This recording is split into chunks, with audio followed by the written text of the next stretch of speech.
अस्सलामुअलैकुम व्यूवर्स, कैसे हैं आप सब लोग। उम्मीद है खैरियत से होंगे। मैं भी खैरियत से हूँ और आज मैं लेकर आई हूँ ज़ीरा बिस्किट की रेसिपी। ये बिल्कुल मैं आपको बेकरी स्टाइल में बनाना सिखाऊंगी और मैं इसे ओवन में और पतीले में दोनों में बनाना सिखाऊंगी। तो चलिए इसे बनाना स्टार्ट करते हैं। सबसे पहले मैंने लिया है बटर और ये मैंने थोड़ा सा मेल्ट किया हुआ है, यानी काफ़ी देर पहले फ्रिज से निकाल के रख दिया था, थोड़ा सा मेल्ट है। तो ये मैंने लिया 250 ग्राम और इसी में आइसिंग शुगर को हमें ऐड कर देना है। आइसिंग शुगर ना हो तो आप घर में चीनी को पीस लीजिएगा, वो इसमें ऐड कर दीजिएगा। तो वो मैंने 100 ग्राम इसके अंदर डाली है और अगर आप कप से मेजर करेंगे तो आधा कप मैंने इसमें डाला है। और थोड़ा सा इन दोनों चीज़ों को मिक्स करने के बाद इसके अंदर मैंने एक अदद अंडा डाला है और इसके अंदर मैंने डाला है नमक मैंने 1 टेबल स्पून डाला है। 1 टेबल स्पून से थोड़ा सा कम ले लीजिएगा नमक।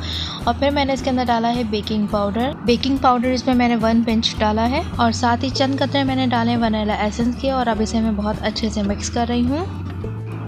बहुत ही अच्छे तरीके से हमें इसे मिक्स कर लेना है, बिल्कुल ये क्रीम फॉर्म में आ जाएगा।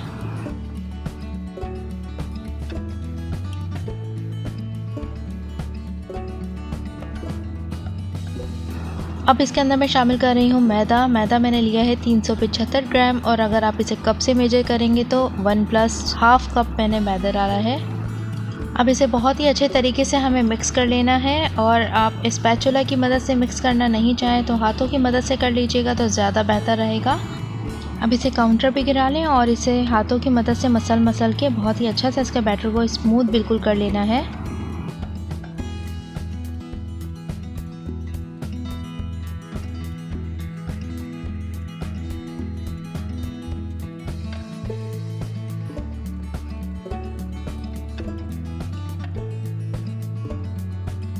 हल्का हल्का सा इसके अंदर मैदा डस्ट करते जाना है और इसे इस तरीके से मिक्स करते जाना है।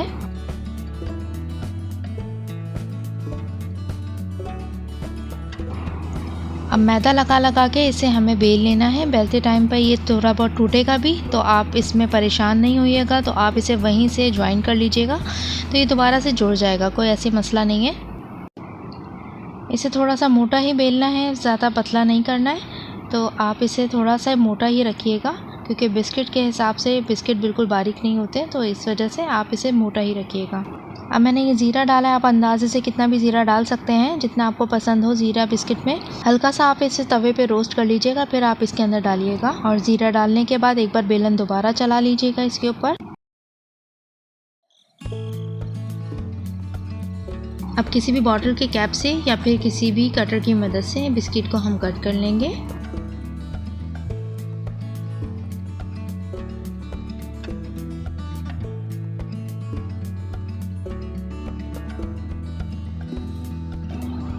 बेकिंग ट्रे में मैंने सारे के सारे बिस्किट रख दिए हैं और ये वाली जो ट्रे है ये मैं रखूँगी पतीले में। पतीले को मैंने पहले से ही प्री हीट कर लिया है। तकरीबन 10 मिनट पहले मैंने चूल्हे को हल्की आंच पे जला लिया था, तब मैंने बिस्किट इसके अंदर रखे हैं। ओवन और पतीले की टाइमिंग मैंने आपको यहाँ पर मेंशन कर ली है, आप देख लीजिएगा।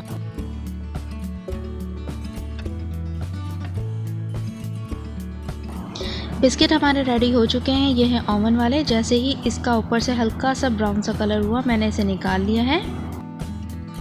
ये अभी हल्के हल्के से गर्म हो रहे हैं। अभी हम इसे ठंडा करने के लिए रख देंगे और जैसे ही ठंडे होते जाएंगे तो ये मज़ीद क्रिस्पी होते जाएंगे। और ये वाले मैंने तैयार किए थे पतीले में, ये देखें इसका भी कितना अच्छा कलर आया है। ये भी अभी हल्के हल्के से गर्म हो रहे हैं, जैसे ही ये भी ठंडे हो जाएंगे तो ये भी क्रिस्पी हो जाएंगे। बिस्किट मैंने प्लेट पे निकाल लिए हैं और ये देखिए कितने ज़बरदस्त बन के तैयार हुए हैं। और ये वाले जो हैं ये मैंने ओवन में तैयार किए थे और दूसरी साइड पर मैंने पतीले वाले बिस्किट रखे हुए हैं। अभी मैं आपको तोड़ के दिखाती हूँ। ये देखें कितने ज़बरदस्त ये बन के तैयार हुए हैं, कितने क्रिस्पी हैं ये। मैं आपको पतीले वाले भी चेक कराती हूँ, ये भी कितने क्रिस्पी बन के तैयार हुए हैं, ये भी देख लेते हैं। ये देखें कितने ज़बरदस्त कितने क्रिस्पी बन के तैयार हुए हैं। आप इसे घर में ज़रूर ट्राई कीजिएगा और मुझे अपने कमेंट में ज़रूर बताइएगा कि ये रेसिपी आपकी कैसी बनी। अल्लाह हाफ़िज़।